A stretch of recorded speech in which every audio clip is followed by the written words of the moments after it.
गरीब माँ की दो गवार दो मॉडल बेटियों की ईद। आजमगढ़ नामक एक गांव में शाजिया नाम की एक गरीब माँ रहती थी, जिसकी चार बेटियां नूर, फातिमा, लीजा, शहनाज थी। चारों की उम्र 17 से 22 साल के बीच थी। रमजान का पाक महीना चल रहा था। ऐसे ही बड़ी बेटी नूर, फातिमा अपनी माँ के साथ नमाज पढ़ने के बाद कहती हैं, अम्मी जान, रमजान का आखिरी जुम्मा मुबारक हो। कुछ ही दिनों में हम ईद मनाएंगे। हाँ अम्मी जान, इस बार तो मैं ईदी के लिए बहुत बेताब हूँ। अम्मी, मुझे तो ईदी में एक दुपट्टा चाहिए हिजाब के लिए। मेरी बच्ची, तुम दोनों को भी रमजान का आखिरी जुम्मा मुबारक हो। चिंता मत करो, मैं पूरी कोशिश कर रही हूँ कि अपनी चारों बेटियों को अच्छे से ईदी दूँ। चारों के लिए कढ़ाई का दुपट्टा लाऊंगी। लेकिन वह दोनों कहाँ हैं, लीजा और शहनाज? रहने दीजिए अम्मी जान, वो दोनों यहाँ नहीं है। पास ही में कोई शूटिंग हो रही है तो देखने गई हैं। उन्हें ये भी ख्याल नहीं आया कि वह नमाज पढ़ लें। या अल्लाह, मेरी उन दोनों बेटियों को बुद्धि और बरकत दे। पता नहीं क्या दिमाग में फैशन का कीड़ा उपज गया है। कल ही मुझसे छोटे कपड़े और मॉडलिंग की बात कर रही थी और आज फिर से शूटिंग पर चली गई। गरीबी नहीं जा रही और उन्हें अमीरी के ख्वाब आ रहे हैं। अम्मी, वो छोटी है, अगर हम दोनों उसे प्यार से समझाएंगे तो वो समझ जाएंगी। खैर, रोजा है तो अच्छी बातें करते हैं। अम्मी जाना, परेशान मत होइए। हाँ बेटा, चलो मैं काम पर जाती हूँ। मजदूरी का समय हो रहा है, तुम दोनों घर पर ख्याल रखना। अम्मी, आप कब तक ऐसे हाल में काम करती रहेंगी? अब हम कर लेते हैं ना काम, आप घर पर रह जाइए। नहीं बेटा, मैं काम कर लेती हूँ। वैसे भी इफ्तारी का इंतजाम करना बाकी है तुम चारों के लिए। ऐसा कहकर शाजिया कुल्हाड़ी लेकर जंगल की ओर जाती है और मेहनत से लकड़ी काट कर लकड़ी वाले को बेचती है।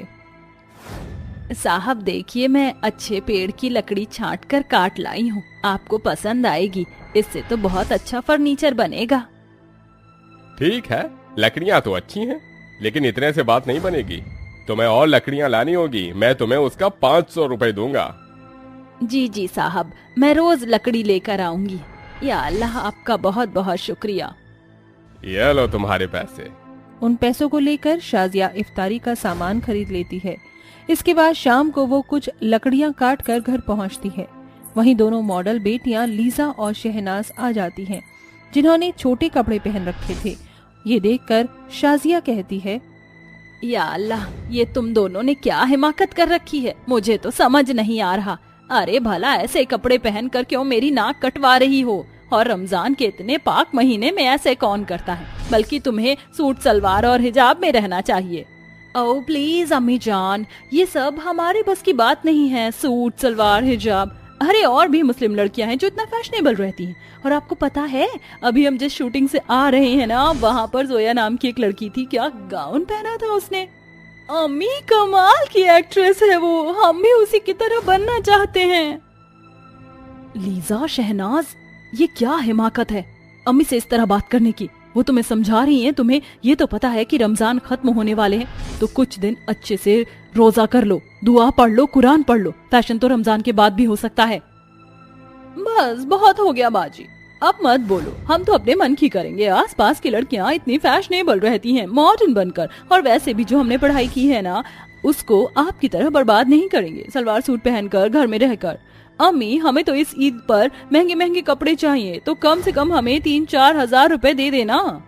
या अल्लाह, इतनी गरीबी में जहाँ तुम्हारी माँ बड़ी मुश्किल से 2 वक्त की रोटी पका रही है, मेहनत मजदूरी कर रही है, वहाँ तुम्हें इतने महंगे कपड़े चाहिए? अरे कम से कम अपनी दोनों बड़ी बहन का तो सोचो। कभी कुछ नहीं मांगती और तुम्हारी फरमाइश है कि बंद ही नहीं होती। अम्मी जान, बस आज के लिए इतना खलिश बहुत है। अब कुछ खाने को भी दे दीजिए। आपने रोजा रखा है, लेकिन हमने तो नहीं रखा ना। पर हमें फिर भी भूख लग रही है, सुबह से शूटिंग में थे। शहनाज, बोल तो तुम ऐसे रही हो जैसे तुम शूटिंग करके आई हो। शहनाज, सुधर जाओ। ये याद रखना, अल्लाह के पाक रमजान में अल्लाह सिर्फ उसी की सुनता है जो अपने माता पिता की कद्र करता है। बस बंद करो तुम सब आपस में लड़ना। चलो, इफ्तारी का समय हो गया है। और हाँ, तुम दोनों को भी दुआ पढ़नी है। शाजिया की बात सुनकर उसकी चारों बेटियां दुआ पढ़ती हैं, फिर एक साथ रोजा तोड़ इफ्तारी करती हैं। ऐसे ही कुछ दिन गुजरते हैं, जहां उसकी मॉडल 2 बेटियां शहनाज और लीजा पास के क्लब में जाकर डांस करती हैं। शराब का सेवन करती हैं।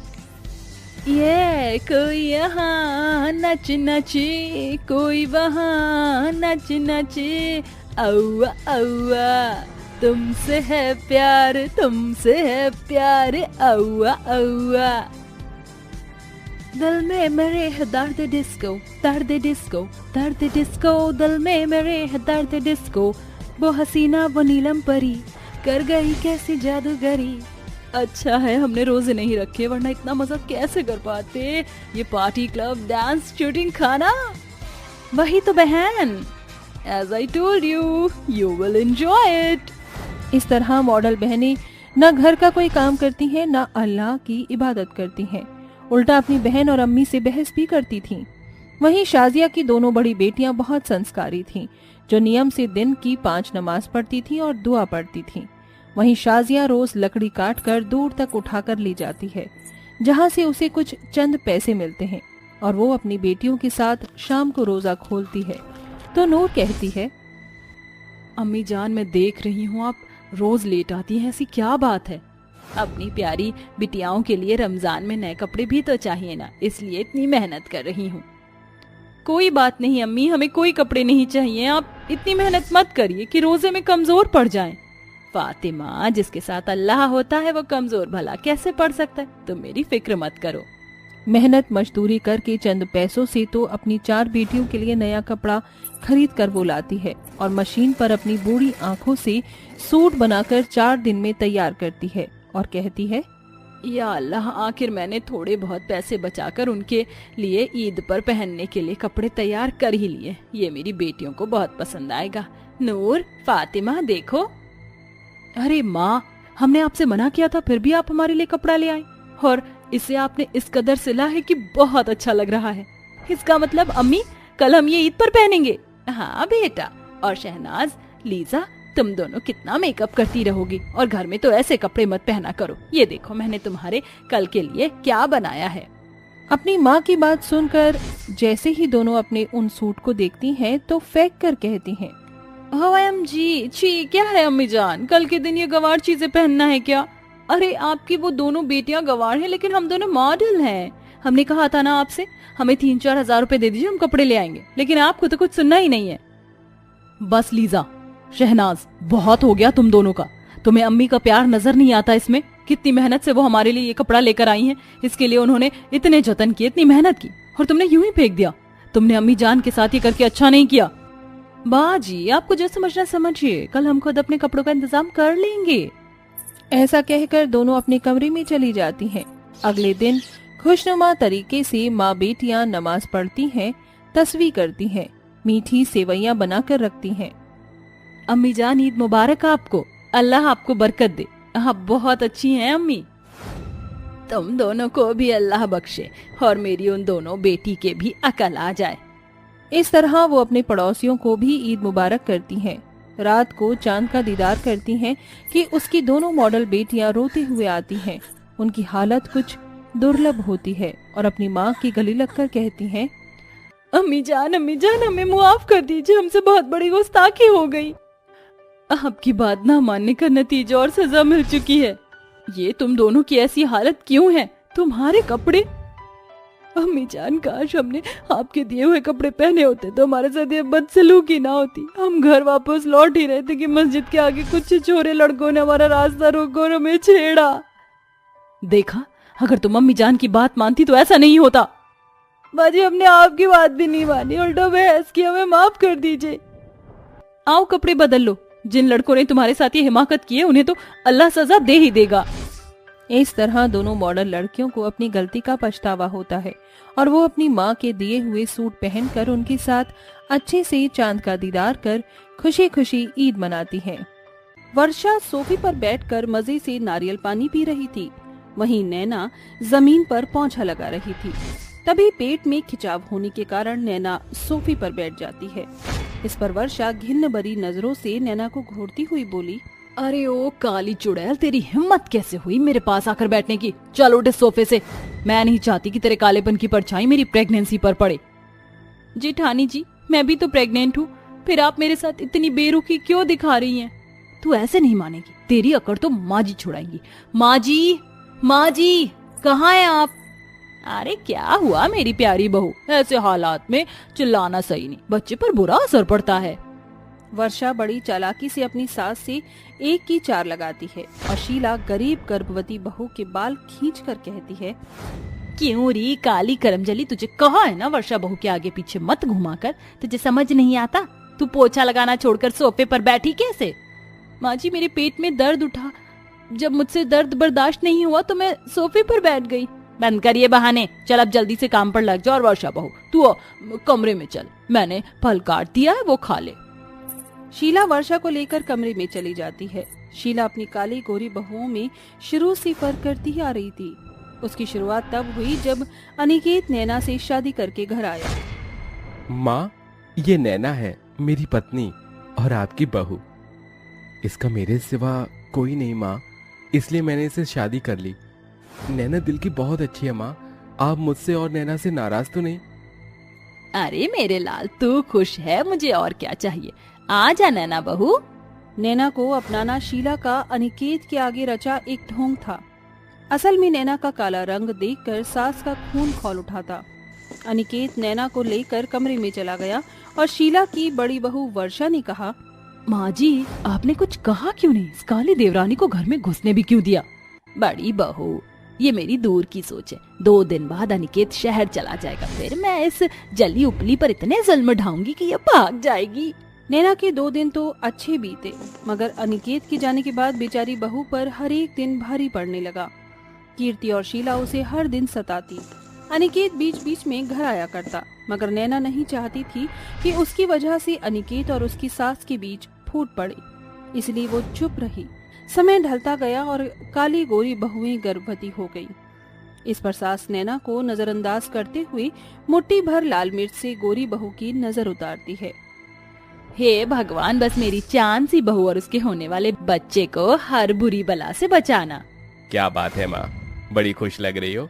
अरे आनंद बेटा, बात ही ऐसी है, वर्षा बहू के पैर भारी हो गए, मेरा तो मन करता है मैं नाचूं गाऊं, दुनिया को सर पर उठाऊं। अरे भाग्यवान, नैना बहू भी तो गर्भवती है, उसकी नजर नहीं उतारेगी। ससुर के इस कही पर सास गुस्से से पिनकते हुए बोली, अरे इस नजर बट्टू की भी क्या नजर उतारो, इस काली कलूटन को किसकी नजर लगने लगी? वर्षा बहू अब तुझे एक एक कदम फूक फूक कर रखने होंगे, चल मैं तेरे पैरों में तेल लगा देती हूँ। गर्भवती होने के बाद वर्षा का हर दिन मजे से कट रहा था। वो बस सारा दिन आराम फरमाती। वहीं एक काले रंग के कारण गर्भावस्था में भी नैना सूरज उगने से पहले उठती और सारा दिन नौकरों की तरह नाचती। सूर्यकांत को ये सब मन ही मन खलता था। उसने कई बार शीला को समझाने की कोशिश की, मगर शीला ने उसकी एक नहीं सुनी। एक दिन शाम को शीला बाजार से बहुत सारे फल और काजू बादाम लेकर घर लौटी। नैना, अरे ओ नैना। आई माँ जी। क्यों री मरजानी, पैरों में क्या मेहंदी लगा रखी है, इतना धीरे धीरे क्यों चल रही है? वो माँ जी की आशा ने कहा था कि गर्भवती औरतों को धीरे चलना चाहिए। अरे बंद कर अपनी बड़बड़, हरे संतरे छिलकर इसका जूस बनाकर बड़ी बहू के कमरे में ला। माँ जी 2 संतरे और दे दीजिए ना, मैं अपने लिए भी जूस बना लेती हूँ, वो मुझे खाना फीका लग रहा है। नैना के इस कहे पर शीला ने बड़ी सख्ती से उसे फटकारते हुए कहा, तुझे खाना फीका लग रहा है या तीखा? मैंने उसका ठेका नहीं लिया। अगर तू सुंदर होती तो मैं तेरे भी नाज उठाती, मगर तू तो ठहरी काली। फिर तेरे बच्चे पर खर्च करने का कोई फायदा नहीं, क्योंकि वो भी तेरी तरह पक्का रंग लेकर ही पैदा होने वाला है। अपनी सास के फर्क को जानकर नैना अपने पेट को सहलाते हुए फूट फूट कर रोती रही। मेरे बच्चे, तू अपनी माँ को माफ कर देना, मेरे काले रंग की सजा तुझे भी भुगतनी पड़ रही है। नैना जूस लेकर अपनी जेठानी के कमरे में आती है, जहाँ उसके आगे काजू बादाम की बर्फी रखी थी। उसे देख नैना के मन में भी लालच उठा, जिसे देखकर वर्षा नैना को चिढ़ाते हुए बोली, क्या हुआ मेरी काली देवरानी, बर्फी चाहिए? अरे रे रे रे रे रे, मगर अफसोस ये बर्फी तुम्हें नहीं मिलेगी। अरे ओ कल्लो, यूं घूर घूर कर मेरी बहू के खाने पीने में नजर क्यों गड़ा रही है, चल भाग यहाँ से। ऐसे ही समय ढलता जाता है। एक एक महीने करके गुजरते दिनों के साथ काली गोरी दोनों बहुएं गर्भावस्था के 7वें महीने में कदम रखती हैं। तभी कीर्ति नैना को परेशान करने की साजिश बुनती है। 2 दिनों से मैंने अपनी काली देवरानी को परेशान नहीं किया, आज तो इसे जमकर काम कराऊंगी। माँ जी मुझे ना खट्टी कढ़ी और चावल खाने का बड़ा मन है। तो इसमें कौन सी बड़ी बात है बहू, तू ठहर, मैं जाकर उस काली कमली से कढ़ी बनाने के लिए बोल देती हूँ। सास सोफे से उठकर रसोई में आती है, जहाँ नैना बर्तन मांज रही होती है। क्यों रे काम चोर, तू अभी तक बर्तन घिस रही है? ये बर्तन छोड़ और झटपट से कढ़ी चावल बना दे। ठीक है माँ जी। नैना कढ़ी चावल बनाकर वर्षा को परोस देती है। वर्षा बहू, गर्मा गर्म कढ़ी चावल खा ले। माँ जी, थोड़ी सी कढ़ी चावल मैं भी खा लूँ क्या? बिल्कुल भी नहीं, तू ये ताजा खाना खा लेगी तो रात का बचा हुआ बासी खाना क्या तेरा बाप खाएगा? ये सिलसिला ऐसे ही चलता रहा। जहाँ शीला अपनी गर्भवती गोरी बहू को फल, काजू, बादाम और घी में चुपड़ा खाना खिलाती, वहीं नैना को रूखी सूखी रोटी खाकर ही रहना पड़ता है। इसी फर्क के साथ वर्षा और नैना 9वें महीने में आ गई। देखना ये था कि क्या ये फर्क आगे भी चलेगा या सास को गलती का एहसास होगा। एक शाम सूर्यकांत और आनंद वर्षा के होने वाले बच्चे के लिए ढेर सारे खिलौने लेकर घर आते हैं। सूर्यकांत कुछ खिलौने लेकर नैना के पास जाने लगा। अरे तुम कहाँ जा रही हो? नैना बहू भी तो गर्भवती है, कुछ खिलौने उसके कमरे में भी तो होने चाहिए। कोई जरूरत नहीं है उस नजर बट्टू निखट्टू को खिलौनों की, लाओ ये सब। ऐसा कहकर शीला ने सारे खिलौने सूर्यकांत के हाथों से छीन लिए। सूर्यकांत का मन शीला के फर्क में सारी रात खुलता रहा, जिसका कभी सवेरा नहीं हुआ। सब कुछ भूलकर शीला ने गोद भराई की रस्म रखी। वर्षा बहू, आज शाम को तू गोद भराई में ये साड़ी पहनना। सॉरी माँ जी, मगर ये साड़ी नहीं पहन सकती मैं, और आप मुझसे दूर रहिए क्योंकि माँ ने कहा था कि प्रेग्नेंट लेडी पर विधवा का परछावा पड़ना अच्छा नहीं। और रही बात गोद भराई की, तो आप अपने कमरे में ही रहना। वर्षा की इस बात से सास को बड़ा धक्का लगा और वो फूट फूट कर रोई। तभी नैना गोद भराई की बीच से उठकर सास के पास आई। चलिए माँ जी, मैं चाहती हूँ कि मेरी गोद भराई सबसे पहले आप करें। मगर मैं तो विधवा हूँ। माँ जी, सबसे पहले आप माँ हैं, और एक माँ का साया पड़ना गर्भवती औरत के लिए सबसे शुभ शगुन है। शीला ने नैना की गोद भराई की और फूट फूट कर रोते हुए बोली, बहू मुझे माफ कर देना, मैंने तेरे रंग के कारण न तुझे बल्कि तेरे पेट में पल रहे बच्चे को भी ठुकरा दिया। और जिस बहू पर जान छिड़कती रही उसने मुझे क्या कुछ नहीं कहा। माँ जी, बीती बातें भूल जाइए और मुझे और मेरे होने वाले बच्चे को आशीर्वाद दीजिए। उस पल वर्षा का सर शर्म से गड़ा हुआ था। अब शीला का ध्यान अपनी एक बहू पर नहीं बटा रहता, बल्कि अब उसके लिए दोनों बहुएं बराबर थीं।